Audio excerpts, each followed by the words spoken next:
আমার গবের বান্ধবী যখন স্কুল টিচার হয়। যাক, অবশেষে টিচার তো হতে পেরেছি। যাই, নিয়ে নি ক্লাসটা। Good morning class. Good morning good morning good morning good morning. সবাই বসো বসো বসো। আচ্ছা, প্রথমে তোমাদের রোল কলটা করে নি। Pakhi Sarkar, yes ma'am. Riya Mondal, present ma'am. Puja Das. Yes ma'am. প্রথমে কোন ক্লাস নেব, কোথা থেকে শুরু করব, কিছুই তো বুঝতে পারছি না। আচ্ছা, আজ তো আমি তোমাদের প্রথম দিন ক্লাসে এসেছি, তো তোমরাই বলো, তোমরা আজ কি করবে? পড়াশোনা করবে নাকি গল্প করবে? তোমরা যেটা বলবে সেটাই করাবো আমি আজ। ম্যাম তাহলে অঙ্ক করা। অঙ্ক? ইস, অঙ্কিত তো আমি একদমই কাঁচা। কি করব? আমি তখন কিছুই পারবো না। আচ্ছা ঠিক আছে ঠিক আছে, তাহলে আমি তোমাদেরকে আজকে অঙ্কই করাবো। আমি তাহলে প্রথমে তোমাদেরকে কিছু প্রশ্ন করছি।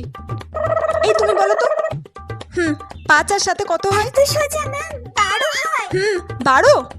ইস, ঠিক বললাম না ভুল বললাম, আমি তো কিছুই বুঝতে পারছি না। কি করব, একটু গুনে নি। 7